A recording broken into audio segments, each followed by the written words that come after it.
여러분, 지방 흡입 한다고 무조건 예뻐질 것 같으세요? 아니에요. 무조건 망합니다. 진짜 큰일 나요. 이 우글우글해지는 거 있잖아요. 이런 거는요, 정말 다시 되돌릴 수가 없어요. 보면요, 거기는 되게 얇은데 화산 분화구처럼 약간 파여 있어요. 그리고 다른 데는 살이 되게 많아요. 내장 지방이 확 불어들게 돼요. 결국에는 건강을 망쳐요. 분들은 하지 마셔야 돼요. 그리고요, 안녕하세요. 저는 르로제 의원에서 지방 흡입을 하고 있는 의사 김혜윤입니다.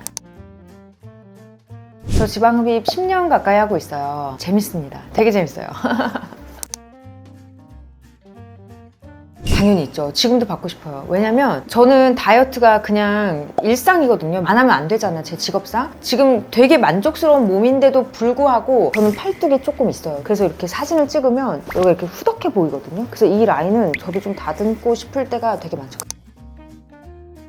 정말 너무 많으세요. 정말 많으신데 분류가 좀 다르세요. 정말 비만하셔서 막 100kg, 130kg 이러신 분들이 빼기가 너무 힘들어서 오시는 분들도 계시고요. 45kg, 42kg이신데 딱 어떤 그 라인을 만들고 싶어서 오시는 분들도 되게 많으세요. 근데 이제 어프로치가 조금씩 달라져야 되는데 진짜 막 130kg 이러신 분들은요, 소화비만인 케이스들이 대부분이에요. 그래서 이분들은 지방세포의 개수가 너무나 많기 때문에 나의 의지로 다이어트 하는 게 사실은 너무너무 힘든 거예요. 그래서 그 지방세포의 수를 줄여주는 게 사실 지방흡입이고요. 아까 마르신 분들의 어프로치는 조금 다르죠. 라인만 딱 잡아주는 그런 지방흡입을 하게 되는 거죠. 지방 흡입은요, 그냥 말 그대로 지방을 흡입을 하는 거예요. 근데 이게 지방을 뺀다 이게 아니라 체형을 성형하는 거거든요. 피부가 이렇게 있고요, 근육이 보통 이렇게 있습니다. 그리고 지방층이 이렇게 있어요. 그러면 우리가 얘네를 뽑아야 되는 거거든요. 피부에 절개를 해서 캐뉼라를 이렇게 넣어서 얘를 뽑아내는 게 지방 흡입이에요. 자, 그런데 그냥 뽑으면 출혈도 많고 해서 여기다 투메센트라는 용액을 좀 넣어줘요. 얘를 좀 불려주는 거예요. 지방과 그 용액을 함께 빼주는 거예요. 자, 근데 여러분 보세요. 그 캐뉼라가 이렇게 들어가서 이렇게 빼야 고르게 빠질 거 아니에요? 근데 이게 잘 못하면 근육을 치면 출혈량이 많아지는 거고요. 이렇게 하다가 피부를 치면 피부가 우글우글해지는 거예요. 그래서 여기를 이렇게 적당하게 빼야 되는 게 진짜 중요하고요. 어떤 지방은 잘 안 나와요. 걔도 그냥 한 번에 빠르고 쉽게 치고 빠져야 돼요. 근데 이게 지방이 잘 안 나온다고 계속 막 하다 보면은 막 피나고 막 피부 상하고 이렇게 되는 거예요. 그래서 딱 적당한 양을 빼고 적당하게 건강한 만큼을 남아야 성공적인 지방 흡입이 되는 거죠. 저는 가끔 제가 의사라는 생각보다 조각가라는 생각이 들 때가 있거든요. 예술의 혼을 담아서 이거를 이렇게 깎아내야 돼요. 그러면 진짜 그게 만들어져요. 그래서 이 수술이 재밌는 거예요. 진짜 많으세요. 이 지방 흡입 수술이 쉬운 수술은 아니거든요. 겉에서 뭐 깎아서 하는 수술이 아니라 안쪽에서 뽑아내면서 겉에 라인을 만들어야 돼요. 그래서 이제 잘 해야 되는데 부작용들의 케이스들이 크게 보면은요, 3가지 정도가 있어요. 첫 번째는요, 효과가 없는 거예요. 수술을 하기는 했는데 별 효과가 없어요. 조금밖에 안 뽑아서 그렇고요. 두 번째는 뽑기는 뽑았는데 어느 정도 뽑았는데 라인이 안 예뻐요. 이 정도까지는 그래도 제가 고쳐드릴 수 있어요. 제 수술로 고쳐드릴 수가 있는데, 세 번째는 너무나 많이 빼서 유착이 막 심해진 거거든요. 이 우글우글해지는 거 있잖아요. 이런 거는요, 정말 다시 되돌릴 수가 없어요. 그래서 환자도 의사도 절대 욕심내면 안 돼요. 뼈팔 만들어주세요, 뼈복지 만들어주세요, 이런 분들 진짜 많은데 어느 정도의 지방은 남겨야 돼요. 지방 흡입의 성공을 좌지우지하는 거는요, 얼마만큼 빼느냐가 아니라 얼마만큼을 남기느냐거든요. 근데 사실 이런 것 때문에 지방 흡입을 고려하다가 막 무서워서 안 하시는 분들이 너무 많으세요. 근데 이제 잘 하면은요, 이런 부작용 없이 만족도가 굉장히 높은 수술입니다. 예를 들면 팔 지방 흡입을 원하는 사람이 되게 많잖아요. 그러면 그냥 저렴하게 정말 팔만 하는 거예요. 근데 사실 몸매라는 거는 목부터 발목까지예요. 팔만 얇아지면 사실 안 돼요. 얘만 해서는 안 되고 얘에 맞춰서 등도 예뻐져야 되고 가슴 옆에 살도 빼야 되고 이러거든요. 그래서 이걸 조화롭게 해야 되는데 팔만 공장처럼 이렇게 팔수술 이러면 팔은 얇아져요. 근데 몸매가 예뻐지지 않아요. 몸매에 대한 개념 없이 지방만 빼는 거죠. 우리 허리 여기가 가장 얇아야 되잖아요. 근데 재수술 오시는 분들 중에 진짜 많은 분들이요, 러브 핸들을 뺀다고 해서 여기가 얇아요. 보통 러브 핸들이라고 말하는 데가 딱 허리보다 약간 밑에거든요. 여기 쑥 들어가 있는데 여기는 그대로 남아있어요, 허리가. 그러면 원하는 그 라인이 안 나오고 여기는 뚱뚱한데 여기가 좀 들어가 있는 이상한 라인이 나와요. 그게 아까 제가 말씀드렸던 두 번째 그 부작용 중에 하나. 빼긴 뺐는데 안 예쁜 거. 팔은 빼긴 뺐어. 여기는 얇아. 근데 여기에 많이 남는 거예요. 그러면 약간 닭다리 윙봉처럼. 근데 우리가 싫은 건 사실 여기거든요. 여기를 잘 빼야 돼요. 그 다음에 또 하나, 허벅지도 마찬가지예요. 여기는 되게 얇아졌는데 이 승마살이 해결이 안 되거나, 또는 허벅지 자체가 되게 얇아졌는데 엉덩이를 그대로 둬서 추파춥스처럼 되는 경우가 있어요.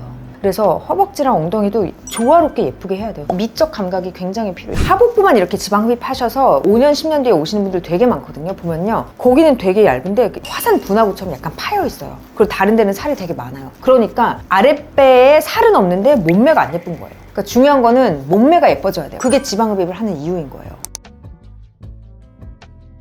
있어요. 다이어트 대신에 지방 흡입을 하려고 하시는 분들, 이런 분들은 어떤 분이냐면요, 체지방이 되게 많고 근육이 되게 없고 그러신 분들이 있어요. 그런 분은요, 지방 흡입을 하면 사실 몸이 되게 예뻐져요. 한 60kg대인데 지방이 너무 많고 근육이 없으신 분들은요, 저도 깎기가 너무 쉽거든요. 그러니까 막 허리 막 잘록해지고 팔 진짜 얇아지고 막 이래요. 그런데 그 식습관이 고쳐지지 않았잖아요. 결국에는 건강을 망쳐요. 몸매를 망치지는 않아요. 제가 지방 흡입을 한번 해드리면요, 몸매가 정말 예뻐지고 살이 쪄도 몸매는 너무 예뻐요. 그러니까 어떤 생각을 하게 되냐면, 나는 살을 안 빼도 몸매가 예뻐라는 게, 그 인식을 딱 갖게 돼서 관리를 안 하세요. 그러면 내장 지방이 확 불어들게 돼요. 결국엔 건강을 해치게 되는 거죠. 그리고 살이 쪄도 몸매는 예쁜데요, 이상하게 막 목 뒷덜미, 두피 이런 데 찌거든요. 손가락, 발가락 이런 데가 쪄요. 그래서 이런 분들은 관리를 제대로 안 할 거면요, 하지 마셔야 돼요.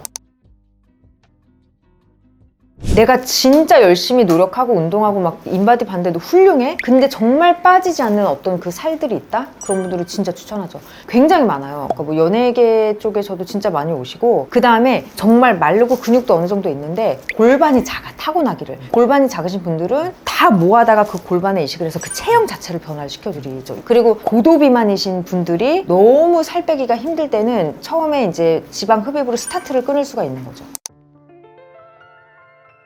일단은요, 전문 병원이었으면 좋겠어요. 그러니까 지방 흡입과 이식만 전문으로 하는 병원이면 조금 더 좋을 것 같고요. 확실히 하나에 집중을 하다 보니까 결과적으로 좋은 것 같기는 해요. 제가 얼마 전에 이태원에 만두만 파는 집을 갔는데 너무 맛있는 거예요. 메뉴 100가지 중에 있는 그 만두를 파는 곳의 그 만두의 맛과 만두만 전문적으로 파는 곳의 맛은 완전 다르지 않아요? 그래서 이렇게 생각하시면 조금 더 편할 것 같아요. 정말 지방 흡입만 제대로 하는 곳에서 하는 게 어떨까? 그리고 직접 가보세요. 직접 가보시고요, 받아지는 느낌이 있거든요. 예를 들면 그 병원의 인테리어가 되게 예뻐, 뭔가 달라, 이걸로도 미적 감각을 조금 알 수 있지 않을까라는 생각을 해요. 딱 갔는데 허름하고 지저분하고 이러면은 사실 막 하기 싫지 않나요? 뭐 인테리어가 막 무조건 중요하다 이런 거는 아니지만, 그런 걸로도 이제 어떤 그 원장님의 미적 감각을 판단을 할 수도 있을 것 같고요. 저는 원장님과 직접 대화를 하는 게 가장 큰 게 아닐까 싶어요. 그러니까 정말 자신 있는 분들은요, 대화를 할 때 달라요. 조금 자신 없어 하는 분들은요, 뭔가 방어를 많이 할 것 같아요. 제 생각에는 근육이 너무 많아서 못 뽑는다는 등. 그 다음에 무조건 다 돼요 라고 하는 병원도 좀 걸리셨으면 좋겠어요. 그리고 다른 가격들보다 너무 가격이 너무 싸다, 그것도 조금 이상하지 않을까라는 생각이 좀 드네요. 그리고요, 저는 수술하는 분과의 소통도 굉장히 중요하다고 생각을 하거든요. 수술대에 갈 때까지 그 원장님을 모르고 가는 분들도 봤고요. 실제로 내가 원장님과 직접 대면해서 대화를 나눌 시간이 있는지, 그리고 내 궁금증들에 대해서 정말 솔직하고 정확하게 답변을 해주실 수 있는지, 이런 것들 확인해 보시면 좋을 것 같습니다. 그래서 여러분, 제가 뭐 두서없이 그냥 여러분들이 궁금해하실 것 같은 지방 흡입 질문에 대해서 간략하게 알려드렸는데요. 사실은 지방 흡입이라는 게 문턱이 되게 높기는 해요. 높기는 한데 잘 받으면 정말 좋은 수술이라서 겁내실 필요 없으시고요. 동네에서 정말 잘 하시는 분들 찾아가서 대화 나눠보시고 결정을 하시면 너무 도움이 될 것 같아요.